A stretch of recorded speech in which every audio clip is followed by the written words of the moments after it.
உறவினர்கள், இரத்தத்தின் இரத்தங்கள், ஆறுதல் சொல்ல வந்திருக்கும் அனைவருக்கும் குடும்பத்தின் சார்பாக நான் நன்றியையும் சோத்திரத்தையும் உங்களுக்கு எடுத்துக் கொள்கிறேன். ஒரு சிறிய பாடல் மூலமாக சாட்சியை சொல்லி நான் முடிக்க ஆசைப்படுகிறேன். துதிப்பேன் துதிப்பேன் தேவனே, துதிகள் மத்தியில் வசிப்போனே.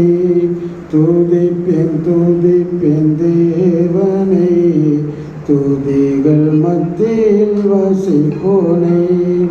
அதிசயமானவரை, அதிலும் மேலானவரை, அதிசயமானவரை, அதிலும் மேலானவரை. துதிப்பேன் துதிப்பேன் தேவனை, துதிகள் மத்தியில் வசிப்போனை.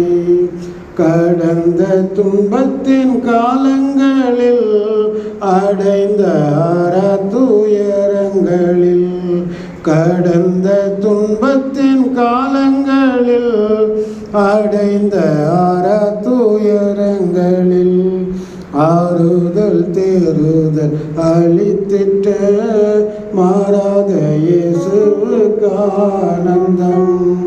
ஆறுதல் தேறுதல் அளித்திட்ட மாறாத இயேசுவுக்கு ஆனந்தம். துதிப்பேன் துதிப்பேன் தேவனை, துதிகள் மத்தியில் வசிப்போனை. கர்த்தருக்குள் பிரியமானவர்களே, சொந்த ஜனங்களே, என் பெயர் ஏசையா. நம்மை விட்டு மறந்திருக்கிற என் அருமை சித்தி, சின்னம்மா என்று சொல்ல மாட்டோம், சித்தி அவர்கள் என்று தான் எல்லாரையும் அழைப்போம். அவர்களை பற்றியும் கடந்த வருடத்திலே ஒரு வருடம் கூட ஆகவில்லை. சித்தப்பாவை பற்றி நாம் மறைந்த துயரத்திலே ஆழ்ந்திருக்கிறோம். இப்பொழுது சித்தியை பற்றிய மறைவு நம்மை நீங்காத நினைவுகளாக துயரத்தில் ஆழ்த்தியிருக்கிறது. மறக்க முடியாத மனிதர்களிலே நீங்காத நினைவுகளை விட்டு சென்றவர்கள் அருமை சித்தி அவர்கள். 1000 உறவுகளில் பெருமை இல்லை, ஆனாலும் அம்மாவின் அன்பு கருணையின் எல்லை என்றதைப் போல, சித்தி அவர் ஐயா சொன்னது போல, சித்தப்பாவையும் சின்னம்மாவையும் பிரித்தே நாங்கள் பார்க்க முடியாது என்று சொன்னார். அதே போல் பிள்ளைகளையும் சேர்த்து அவளை பிரித்தே பார்க்க முடியாது. சில நேரங்களில் நம்மை சுமந்த அம்மாவை நாம் சுமக்க முடியாமல் போகிறது. நமக்கு கொடுக்கப்பட்ட நேரங்களில் அம்மாவின் அருமை நமக்கு தெரியாமல் போகிறது. எந்த அம்மாவும் என் அம்மாவை போல இல்லையே என்று பிள்ளைகள் சொல்லுகிற நிலையிலே அவர்களை சித்தி அவர்கள் வளர்த்திருக்கிறார்கள், சிந்திக்க வைத்திருக்கிறார்கள். உறவினர்கள் மத்தியிலே அநேக உறவுகள் உண்டு, ஆனாலும் இவர்களுடைய அன்பு கலப்படமில்லாத அன்பு, மாறாத அன்பு. எவ்வளவு நாட்கள் கழித்து வந்தாலும் அந்த அன்பை மறக்காமல் விசாரிப்பதிலே, அன்பு செலுத்துவதிலே, உபசரிப்பதிலே அவர்கள் சிறந்தவர்களாக இருந்தார்கள். ஆனாலும் நல்லவன் கெட்டவன், கேடு கெட்டவன், ஏழை பணக்காரன், கோட்டீஸ்வரன், எது யாராக இருந்தாலும் மரணம் என்பது ஒரே நீதியாக இருக்கிறது. ஆகவே சித்தி அவர்களை கடவுள் எடுத்துக்கொண்டார். யோபுவை போல நாமும் கர்த்தர் கொடுத்தார், கர்த்தர் எடுத்துக்கொண்டார். கர்த்தருடைய நாமத்துக்கு ஸ்தோத்திரம் என்று சொல்ல கடமைப்பட்டிருக்கிறோம். இவர்கள் ஆசிரியர் தொழில் செய்து வந்தார்கள். நான் சிறிய வயதில் இருக்கும்பொழுது இவர்கள் மீஞ்சூர் பகுதியிலே ஆசிரியராக பணிபுரிந்திருக்கிறார்கள். நானும் என்னுடைய சித்தப்பா, கடைசி சித்தப்பா பிராங்க்லின் படித்துவிட்டு வேலைக்கு செல்லாத காலங்களிலே நாங்கள் அங்கு அவ்வப்பொழுது வந்து 2-3 நாட்கள் விடுமுறை நாட்களை நாங்கள் கழிப்போம். அப்பொழுதெல்லாம் அதனுடைய உபசரிப்பை பற்றி எனக்கு திருப்தியாக அதைவிட மேலாக அவர்கள் கவனித்திருப்பார்கள். சில உறவுகள் 1 நாள் 2 நாள் தங்கி இருந்தாலே கொஞ்சம் எப்படியும் தெரிந்துவிடும், இவர்கள் ரொம்ப நாள் தங்கிறதுக்கு பிடிக்கல போல இருக்குது. ஆனால் அவ்விதமாக என்னுடைய சின்னம்மா அவர்கள், அப்போ யாரும் தெரியல, கிளாடிஸு இல்லை ஃப்ளாரன்ஸ் யாரோ குழந்தையா பிறந்திருக்கிறாங்க, பெரும்பேடுன்னு நினைக்கிறேன். அங்கே நாங்கள் போய் தங்கி இருந்தோம். வீடு கூட பெருசாக இல்லை, ஆனாலும் அவர்கள் சிறிய வீட்டிலே எங்களை அன்பாக கவனித்திருக்கிறார்கள், என்னிடத்தில் அன்பு செலுத்தி இருக்கிறார்கள். ஆகவே என் அம்மாவை போல அவர்களை நான் மறக்க முடியாது. அவர்கள் பெற்றெடுத்த செல்வங்கள் உங்கள் அநேகருக்கு தெரியும். அருமை தங்கைகள் ஃப்ளாரன்ஸ், கிளாடிஸ், தம்பிகள் டிங்கிகஸ், டைட்டஸ், சாப்லஸ், இவர்களை பெற்றெடுத்து அவர்களை நன்றாக வளர்த்திருக்கிறார்கள். அவர்களுக்கு பெயர், அவருடைய அப்பா தாத்தா அவர்கள் கிரேஸ் சிரோமணி. எனக்கு இந்த கிரேஸ் என்ற பேர் ரொம்ப நாள் தெரியாது, அவங்க பேர் கிரேஸ். அப்புறம் தான் நேற்று தான் நம்ம ஜோஷுவா சித்தி தான் அவங்க பேர் தான் கிரேஸ்ன்னு நினச்சிருந்தேன். அப்போ தான் அவங்க சொன்னாங்க அவங்க பேர் தான்ப்பா கிரேஸு. இதில் சிரோமணின்ற பேர் எனக்கு நல்லா தெரியும். ஒருவேளை அந்த தாத்தா அவர்கள் படிக்காதவர் தான், ஆனால் பெயர் வைத்திருக்கிறார் பாருங்கள். கிரேஸ் என்பது ஒரு டிவைன் நேம், சிரோமணி என்பது ஒரு ஆர்னமெண்டல் நேம். சிரோமணி என்றால் ஒரு தலை சிறந்த விலை உயர்ந்த ரத்தின கற்கள் எல்லாம். ஒருவேளை அந்த காலத்தில் அவர் என்ன நினைத்திருப்பார் தெரியவில்லை. கடவுளுக்காகவும் அவர் ஊழியம் செய்ய வேண்டும், தேவனுடையது தேவனுக்கும் ராயனுடையது ராயனுக்குமாக அவர்கள் பங்கு செலுத்த வேண்டும், தொண்டு ஆற்ற வேண்டும் என்ற நினைவிலே கிரேஸ் சிரோமணி என்ற பெயர் வைத்திருக்கிறார்கள். அந்த பெயருக்கு ஏற்றாற் போல பாருங்கள், லூக்கா 1:28 மரியாதை வாழ்த்தினது போல மரியாதை தேவதூதன் வாழ்த்துகிறார். மரியாதை, நீ ஸ்திரீகளுக்குள்ளே ஆசீர்வதிக்கப்பட்டவள், ஸ்திரீகளுக்குள்ளே நீ பாக்கியவதி என்ற பெயர் எடுக்கப்பட்டவள். அந்த ஆசீர்வதிக்கப்பட்ட அந்த ஆசீர்வாதங்கள் எல்லாம், அந்த வரங்கள் எல்லாம் சித்தி அவர்களுக்கு அப்படியே பலித்து இருக்கிறது, வாய்த்து இருக்கிறது. எப்படி, என்ன பெயர்? தயவுள்ளவர்கள். கிரேஸ் என்றால் தயவு அல்லது இரக்கம் போன்ற கருணை உள்ளங்களுக்கு கிரேஸ் என்ற பெயர் வருகிறது. ஆகவே கிரேஸ் என்ற பெயருக்கு ஏற்ற விதமாக அவர்கள் கிருபை உள்ளவர்களாக, பாக்கியவதியாக அவர்கள் வளர்க்கப்பட்டார்கள், அவர்கள் வாழ்ந்து காட்டினார்கள். அது மாத்திரமல்ல, நீதிமொழிகள் 31 கடைசிக்கு முந்தின வசனங்களை பார்ப்போம் என்றால், அவர்கள் பிள்ளைகளெல்லாம் எழும்பி அந்த அம்மாவை பாக்கியவதி என்று சொல்வார்களாம். இப்போ அவங்க அம்மாவை பற்றி அவங்க யாருமே திட்டதா இல்லை, அம்மாவை பற்றி வெறுப்பான ஒரு காரியம் நடந்ததாகவே இல்லை. பிள்ளைகளையெல்லாம் நன்றாக பாசமுள்ள பிள்ளைகளாக வளர்த்திருக்கிறார்கள். அது மாத்திரம் சித்தப்பா அவர்களுக்கு கூட அதே அதிகாரத்தில் ஒரு 10வது வசனம் என்று நினைக்கிறேன், அந்த ஸ்திரீயானவள் தன் வாழ்நாளெல்லாம் கணவனுக்கு நன்மையே செய்திருக்கிறார். அதே போல் சித்தி அவர்கள் கூட சித்தப்பா அவர்களுக்கு தன் வாழ்நாளிலே உடன் ஊழியம் செய்திருக்கிறார்கள்.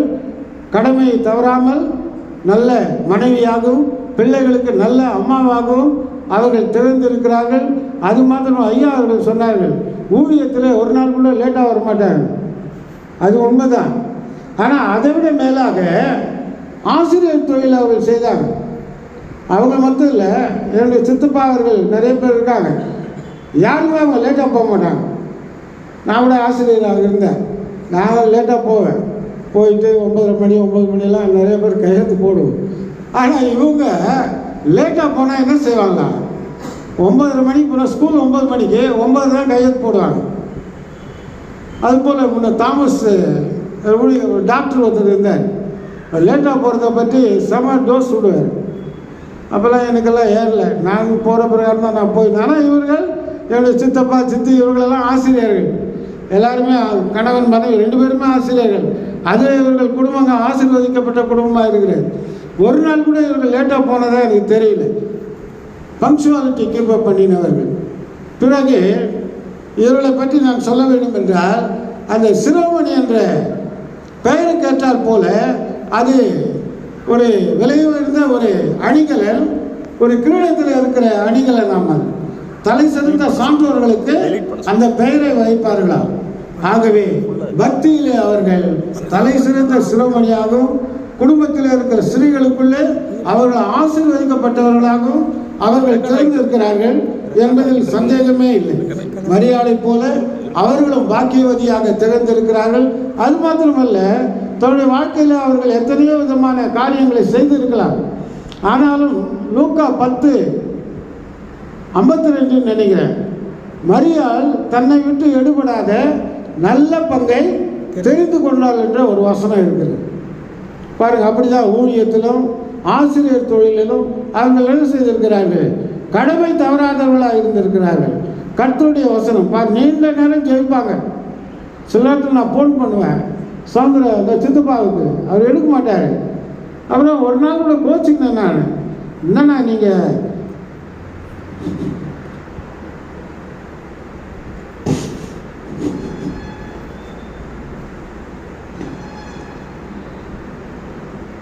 என்னை யாருன்னு நினச்சிங்க நீங்கள்? நானும் உனக்கு அண்ணன் மகன் தானே, நானும் ஒரு மகன் தான் சண்டை போட்டுறாங்க.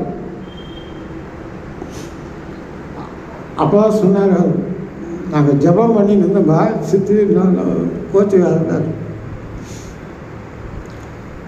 பிறகு சித்தி அவர்கள் சங்கீதம் 90:10 என்ன சொல்லப்பட்டிருக்கிறது என்றால், மனிதனுடைய வயது 70, பலத்தின் மிகுதியால் 80. அப்படி இருந்தால் கூட அது என்ன ஆகிறதா? வருத்தமும் சஞ்சலம் என்று ஒரு வசனம் இருக்கிறது. ஆனால் சித்தி அவர்கள் 1937 பிறந்திருக்கிறார்கள், 2024 இறந்திருக்கிறார்கள். ஆக இந்த வேத வசனத்தின் பிரகாரமாக 70ஐயும் கடந்திருக்கிறார்கள், 80ஐயும் கடந்து விட்டார்கள். இப்போ ஒருவேளை 88 88 என்று நினைக்கிறேன், 88வது வயதில் அவர்கள் சேர்ந்திருக்கிறார்கள். ஆக வேத வசனத்தின் பிரகாரம் அவர்கள் தன்னுடைய வாழ்க்கை ஆயுசு நாட்களை கடந்து முடித்து இருக்கிறார்கள். அதுவும் சங்கீதம் 119:1 கர்த்தருடைய வேதத்தின்படி நடக்கிற உத்தம மார்க்கத்தால் பாக்கியவான்கள். வேத வசனத்தை விட்டு அவர்கள் விலகவே இல்லை. பிள்ளைகளுக்கு கூட அவர்கள் சத்தியத்தை போதித்திருக்கிறார்கள். பெரிய மகன் ஊழியக்காரனாக இருக்கிறார்கள்.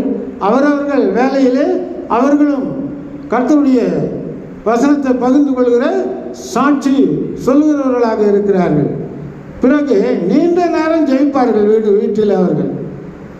அவங்க மாத்திரம் இல்லை, சித்தப்பா எல்லாருமே நீண்ட நேரம் ஜெயிப்பாங்க. ஒருவேளை மற்ற குடும்பத்தாரை போல இங்கே போகலாம் அங்கே போகலாம் அந்த மாதிரி காலத்தை செலவழிப்பதில் அவர்கள் நாட்டம் கொள்ளவில்லை. அப்போஸ்தலர் 10ஆம் நடவடிக்கையில் 10வது அதிகாரத்தில் கொர்நேலியை போல தன் வீட்டார் அனைவரோடும் கூட அவன் பக்தி உள்ளவனாக இருந்தான். அவர்கள் குடும்பமே ஒரு பக்தியில் சிறந்த குடும்பமாக விளங்கி இருக்கிறது. அவரை மறக்க முடியாத இன்னொன்று, அவர்கள் எப்பொழுது பார்த்தாலும் சௌந்தரம் சித்தப்பா கூட அவர் பார்த்தாவே சிரிச்சுதான் இருப்பார். அவர் முகத்தை கொஞ்ச நேரம் நம்ம பார்த்தாவே அவர் துக்கமாக இருந்தது நான் பார்த்ததில்லை. ஆனால் அவர் முகம் எப்பவுமே சிரித்த முகமாகவே இருக்கும். சித்தி அவர்கள் கூட எப்பொழுதும் சிரிப்பான முகத்துடனே இருப்பார்கள். தன் கவலைகளை அவர்கள் வெளியே சொன்னது கிடையாது. இவளை பிள்ளைகளிடத்தில் சொல்லியிருக்காங்களோ என்னவோ தெரியவில்லை. நாங்கள் அடிக்கடி பார்ப்போம். பார்க்கும்போது கூட எப்படி இருக்கிற, எங்கே இருக்கிற, மனைவி பிள்ளை எல்லாரையும் விசாரிப்பாங்க. தன்னுடைய கவலை இப்படி இருக்கிறது என்று ஒருவரிடத்திலும் தன் துக்கத்தையும் துயரத்தையும் அவர்கள் சொல்லவில்லை. இவர்களை பிள்ளைகளிடத்தில் சொல்லி இருக்கலாம். ஆனாலும் கடவுள் இன்னும் நீண்ட நாட்கள் இருந்தால் கூட சங்கீதம் 90:10 சொன்னது போல 80க்கு மேலே அவர்கள் வருத்தமும் சஞ்சலம் என்ற வசனத்தின் பிரகாரம் கடவுள் எடுத்துக்கொண்டதற்காக கர்த்தருக்கு நாம் ஆவியிலே அவருக்கு ஸ்தோத்திரம் சொல்ல கடமைப்பட்டிருக்கிறோம். பிறகு எல்லாவற்றையும் நான் ஒன்றாக அவர்களை பற்றி நான் சொல்ல ஒரு சுருக்கமாக சொல்லிவிட்டு நான் முடிக்க ஆசைப்படுகிறேன்.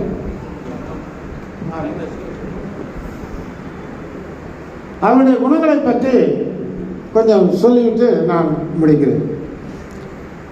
கருணையிலே நிறைகுடம், பக்தியிலே சிறந்தவர்கள், பொறுமையிலே ஆழம் மிகுந்தவர்கள், விசுவாசத்திலே உறுதியானவர்கள், நம்பிக்கையில் சந்தோஷத்துடன் இருப்பவர்கள், உபத்திரவத்திலே பொறுமையாக இருந்தவர்கள், அன்பில் பரிசுத்தமான அன்பை உள்ளவர்கள், பண்பிலே சிறந்தவர்கள், தூய்மையானவர்கள், தயவு செய்வதிலே வள்ளல் தன்மை உள்ளவர்கள், நற்குணத்திலே தலை சிறந்தவர்கள், துயரத்தை வெளியிலே சொல்லாதவர்கள், உபசரிப்பதிலே உயர்ந்தவர்கள், பரிசுத்தவான்கள் குறைவிலே உதவிக்கரம் நீட்டியவர்கள், ஜபத்திலே இடைவிடாமல் ஜெபிப்பவர்கள், மொத்தத்திலே தேவனிடத்தில் கிருபை பெற்றவர்கள், பிள்ளைகளால் பாக்கியவதி என்று சாட்சி சொல்லப்பட்டவர்கள். கர்த்தர் தாமே என்னுடைய சாட்சியை ஆசீர்வதிப்பதாக. மௌனமாக பொறுமையாக கேட்ட உங்கள் அனைவருக்கும், இந்த நேரத்தை கொடுத்த ஆயர் அவர்களுக்கும் அனைவருக்கும் நன்றியை சொல்லிக் கொள்கிறேன். நீங்கள் யோசிக்கலாம், எப்படா உரிமையாக அங்கிள் நிறுத்துங்கன்னு சொன்னாலும் யோசிக்கலாம். என்னுடைய 9 வயசுலேருந்து அங்கிள் எனக்கு தெரியும்.